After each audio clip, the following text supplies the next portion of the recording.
Black board education में आप सभी का स्वागत है। इस वीडियो में हम करंट अफेयर के काफ़ी महत्वपूर्ण क्वेश्चन को देखेंगे। अगर आप हमारे चैनल पर नए हैं तो हमारे चैनल को सब्सक्राइब और शेयर कीजिएगा। अगर आपको पीडीएफ चाहिए तो हमारे टेलीग्राम को ज्वाइन कर सकते हैं। यहाँ से जो है आपको टेलीग्राम पर पूरा जो है क्वेश्चन मिल जाएगा।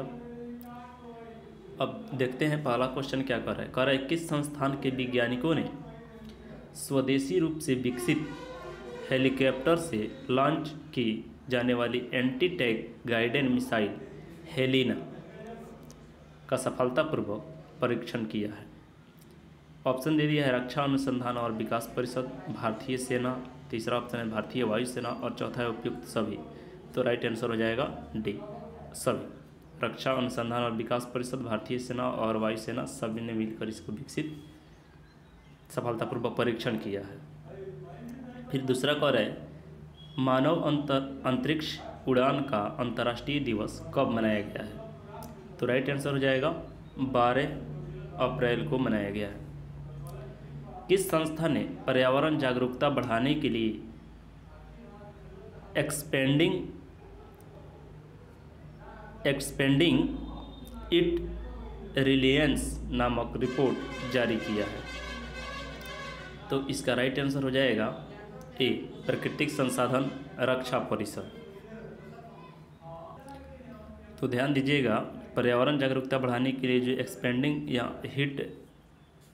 हिट्स रिसिलियंस जो रिपोर्ट जारी किया गया है वह है प्राकृतिक संसाधन और रक्षा परिषद द्वारा। और एक नंबर जो क्वेश्चन कह रहा था कि यह वायुसेना द्वारा जो परीक्षण किया गया हेलिना का, उसका जो है देखिएगा व्याख्या यहाँ पर। रक्षा अनुसंधान और विकास संगठन, भारतीय सेना और भारतीय वायुसेना के वैज्ञानिकों की एक टीम ने संयुक्त रूप से स्वदेशी रूप से विकसित हेलीकॉप्टर से लॉन्च की जाने वाली anti tank guided missile Helina का सफलतापूर्वक परीक्षण किया है। यह उड़ान परीक्षण हाल के उन्नत हल्के हेलीकॉप्टर के राजस्थान के पोखरन रेगिस्तान रेंज में किया गया है।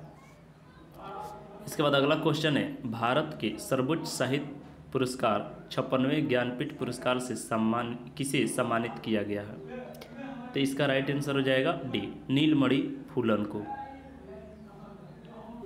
इसके बाद अगला क्वेश्चन है, आईसीसी पुरुष T20 विश्व कप 2024 की मेजबानी कौन सा देश करेगा?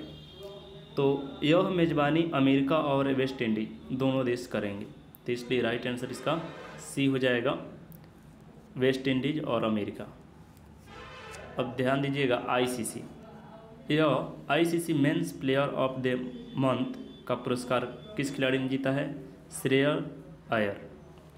महत्वपूर्ण आईसीसी संबंधित क्वेश्चन जो है आपको बता दिया जा रहा है। ICC women player of the math का पुरस्कार किस खिलाड़ी ने जीता है? अमिलिया केर ने। उसके बाद है ICC men's player of the math को पुरस्कार किस खिलाड़ी ने जीता है? कीगन पीटरसन, जो दक्षिण अफ्रीका के हैं। उसके बाद है ICC women player of the math का पुरस्कार किस खिलाड़ी ने जीता है? तो यह हो जाएगा हीथर नाइटर, जो कि इंग्लैंड के हैं। तो इतना आपको याद रखना होगा।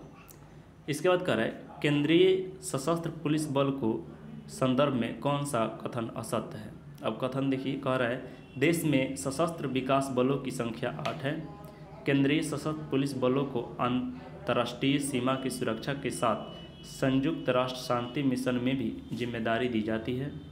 नेशनल सिक्योरिटी गार्ड प्रमुख केंद्रीय सशस्त्र पुलिस बल है। असम राइफल पूर्ण रूप से गृह मंत्रालय के तहत काम नहीं करता, जबकि अन्य सीएपीएफ पूर्ण रूप से गृह मंत्रालय के अंतर्गत कार्य करता है। तो इसका राइट आंसर हो जाएगा ए, देश में सशस्त्र पुलिस बलों की संख्या 8 है। यह बिल्कुल गलत है, क्योंकि इसकी संख्या 7 है। ये 7 कौन कौन से हैं देख लीजिए। ITBP, Assam rifle, CRPF, CISF, सशस्त्र सीमा बल, बॉर्डर सिक्योरिटी फोर्स और नेशनल सिक्योरिटी गार्ड, जिसमें असम राइफल पूर्ण रूप से गृह मंत्रालय के अंतर्गत नहीं आता है। वे आर्मी से भी काम करने के रूप में वह आर्मी के निर्देश अनुसार भी चलता है। और असम राइफल जो है इसकी स्थापना 1835 में हुई थी और इसका मुख्यालय शिलोंग में है, जबकि अन्य का नई दिल्ली में है। तो इतना आपको याद रखना होगा।